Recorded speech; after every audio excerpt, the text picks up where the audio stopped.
Today we have a bit of a different setup. We still have the Quasar pendulum, but today it's connected to a Raspberry Pi. We see that the Raspberry Pi has a power cable, and there is another USB cable that goes into the Quasar pendulum, and the Quasar pendulum also has a power cable. And on screen in front of me here I have two different diagrams. On the left hand side we have a simulation model where we have a control system, we have a model of the hardware device, and then we have a zero order hold block and two sampler blocks, indicating that this is now a synchronous program or a discrete time control system that operates on a particular periodic clock. We can dive into the hardware model here. We see that it's modeled using the Dyad multi-body components library. We have an input, it's a voltage. We have two outputs, it's two angles. Those are computed using sensors. The base of the device, where the motor is mounted, is represented by a fixed coordinate system and a visualization component. Then we have a revolute joint that allows the shoulder to rotate. We have an upper arm. We have another revolute joint that represents the pendulum pivot point, the elbow joint. And then we have the pendulum. We have the two sensor components that measure the angles of the revolute joints. And here we have a damper that represents some dissipation of energy in the pendulum. And the equivalent component for the shoulder is here a slightly more elaborate friction model. And we, in fact, estimated this friction model in a past video, but we will do some amount of that today as well, this time implemented as a Dyad model.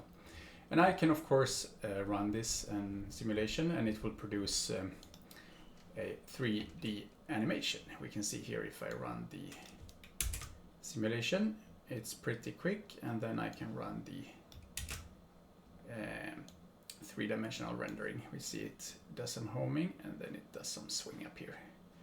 And I control this interactively here, the time slider. I can also, of course, move around in this window and change angles and so on. And here you see the animation uses some CAD assets that are represented in the model here with these visualization blocks. So these fill no dynamical purpose, they only add CAD assets to the to this animation. Here I control it interactively. I can of course produce a video also if I would like to do that. The other view of this model we have here on the right hand side. Here we only have the control system. If we go back to let's see if we can see this view. Here we see that we have a model of the hardware and we have a control system. Here we only have the control system, but instead we have a block called measurement and we have a block called command. So this is the version of the model that we are to generate code for, because this represents the situation that the control system sees. It gets a measurement from the hardware device. It uses that to compute a control signal, and then it passes that to the hardware device again. And then we have a logging block and we have a diagnostics block here. So if I would like to now generate code for this and run it, I have created what's called a Dyad analysis. And in this analysis we have a number of parameters. We can tune LQR, penalty weights, sample interval, duration of the experiment, and so on. And we also have a deploy host address, and this is my username at the IP address of this little Raspberry Pi here. And since I have set run to true, whenever I run this analysis it will generate the C code. We have option to generate Julia code as well, but in this case we will generate C code. It will automatically deploy that C code onto the Raspberry Pi, perform compilation there, and then run it. So we'll see if we can make that happen. When I press run, we see a number of Julia commands printed in the REPL here. And after a while it will print some print output that indicate that compilation is being performed, and it will ship the files over to the Raspberry Pi. Let's see if that happens.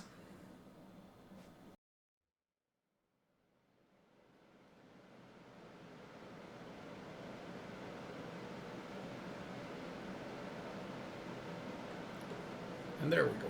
Now the pendulum swings up. And as that happens, we see a KST is being opened here. It's an external software that plots the signals that are stored in a CSV file live as the CSV file is being populated. And this CSV file is being populated on the Raspberry Pi, so it's actually streaming the CSV file back over to this desktop computer from which I'm running VS Code here to show me what is happening in soft real time. And now the experiment is done. We can see the C code that was generated when we did this. I have set it to output in the Furuta C folder. Have a look here. The main controller function will be located in top.c. It's the top module. We see that we have automatically generated C code. The function names and symbols are sometimes a bit long. They encode types and they encode exactly in which Julia function they come from. We also have some provenance information here indicating that these particular statements come from a single static assignment node number 16 in get index in Julia. So this is all for traceability. The C code is somewhat readable. It doesn't look like you would have written it yourself, but it's nonetheless somewhat readable. And of course, you can then use this to compile for targets where you wouldn't normally be able to compile Julia. The Raspberry Pi, in fact, can run Julia, so we could have run Julia code on the Raspberry Pi. But in this case, we show the C code generation feature. That is perhaps more generally applicable for Julia programs that are amenable to C code generation. All right, so when I made the pendulum swing up, I used this analysis called Furuta swing up experiment. We have some other analysis that we can have a look at.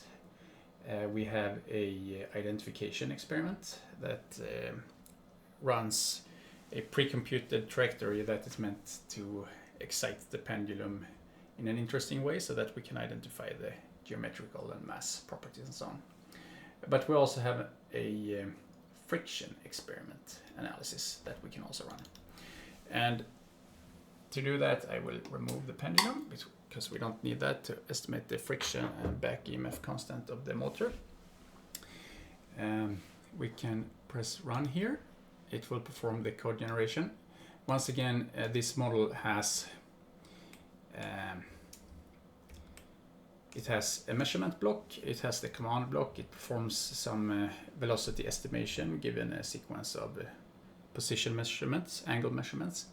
It has a PID controller to maintain a fixed reference velocity.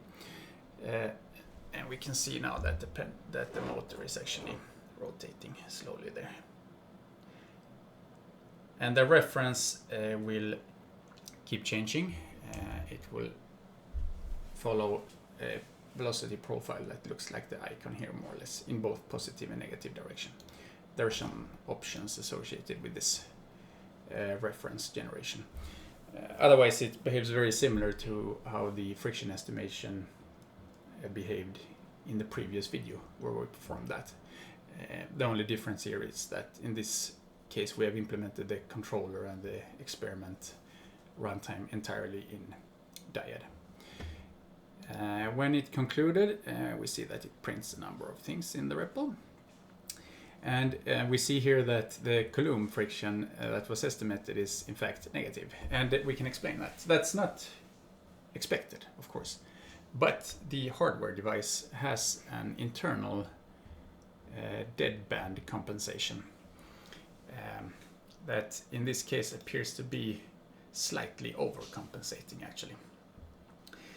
So what we are estimating here is the Coulomb friction and back EMF, the Coulomb friction and deadband of the electrical circuit combined, the sum of those two, after deadband compensation. So that's why it comes out as slightly negative in this case.